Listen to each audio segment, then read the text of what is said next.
Ladies and gentlemen, we are here at Las Vegas Motor Speedway for LS Fest West 2022.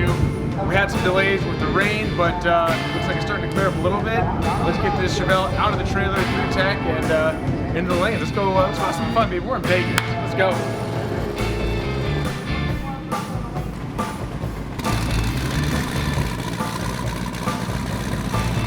I just went through tech, and the tech guys caught that my seat belts were out of date. So they expired June of last year. So went over to the Momo booth. Big shout out to those guys. Hooked me up with some really pretty belts that are brand new. This is actually some of the display belts. So Momo, appreciate you guys. Thank you. We're gonna go ahead and get these things in, go back through tech, show them the belts are new and they're in date.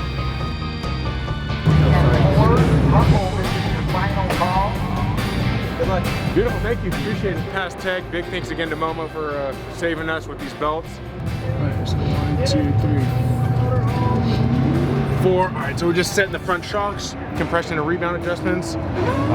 Honestly, just gonna give it a guess just to see, because I have no idea how the track is right now. So set up a little conservative, set the front end a little loose. That way, front end comes up when I launch, and hopefully it hooks.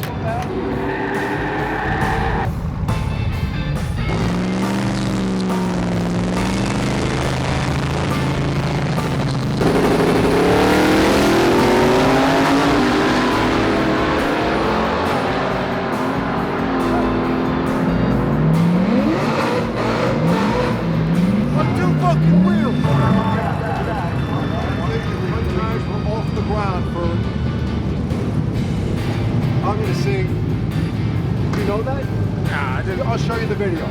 How about an 838 at 171 for an off the trailer, a little warm up lick? I ain't too mad about that. Cool. Good stuff. I knew it was going to be real slow up front, real slow 60 foot. I had a bunch of power pulled out of it just so I made sure the car made the trip, which it did. And I was supposed to really, like, I told myself I was going to let out at the 1,000 foot mark just to save it or whatever, but it felt so damn good. I just stayed in it. Kind of glad I did. When I went to throw the parachute, it did not deploy correctly. So the driving didn't end at the finish line. I had to kind of really be nice to the brakes, but be aggressive at the same time, downshift at the right time. So I'm going to pull the parachute all the way out, just get all this junk out of there and get it ready to go for the next pass. So inside the car, there's a CO2 bottle filled with about 800-900 PSI of CO2. I flip a switch and that arms this cylinder that goes down into the bumper of the car. And when I actually pull the handle to pull the chute, it pulls this little cord and releases, and this piston goes boom, and it launches the chute out back behind the car. So it's kind of how these parachutes work. There's a couple different styles. These are my favorite because they're the easiest to reset, repack.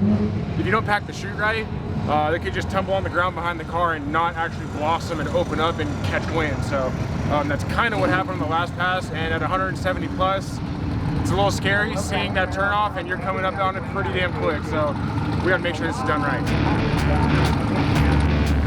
So we got a little bit of downtime now. We're gonna go take the car cruise around the pits, go say hi to some sponsors, some friends, and go for a little cruise. You guys, we're here at the HP Tuners booth. HP Tuners has a big part in my whole race program with all the vehicles, so big shout out to those guys. So conveniently enough, the HP Tuners booth is right in front of the autocross track, so let's chill out and watch a couple runs.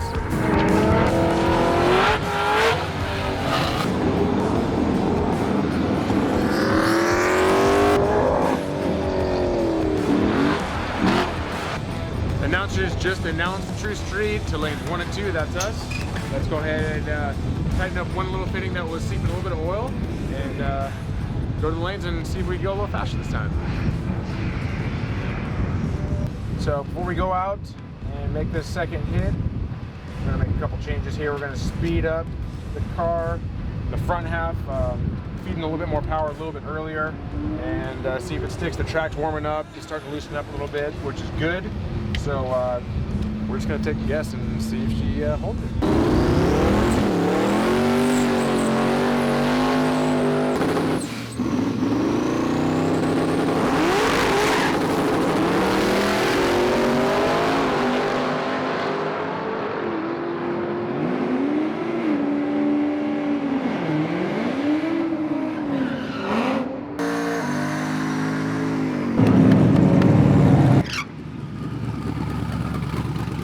All right, so that pass went pretty good. It felt pretty strong, but the ticket said different. It ran just about the same time. 836 at 172 and a half. So pull up some data, see what's going on. I think I know why, but we had some issues on the tree. The car did not want to bump in, and I think that's because of the transmission's warming up.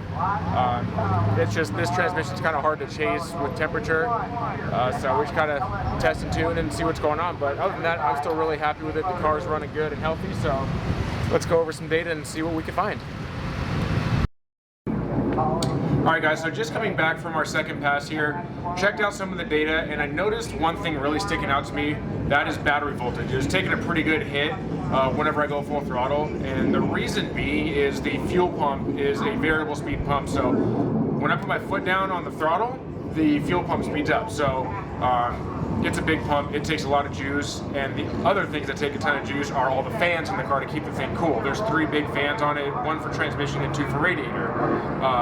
To combat that, to kind of like offset that, I told all the fans to turn off when I go to 100% throttle. So really, honestly, the car doesn't get hot for the several seconds that we're in full throttle. I mean, plus we're going 170 plus miles an hour, so all that airflow is going through the radiator and the coolers. I'm not mad about it, I'm not worried about it, so we're gonna go hopefully try it out one more pass today and see if that helps out battery voltage, because if so, that gives me more room to grow with fuel injectors and everything just gets better. So fingers crossed that works, and we're gonna just go ahead and send it. As you just saw, we just made a few changes in the computer to basically find out that we are not running for the rest of the night tonight. There's just really crazy winds going on right now, and it's just not safe. So I think it's for the better. We're ready to rock and roll for tomorrow morning, but I think right now it's just time to chill out, barbecue with the family, and eat some good food.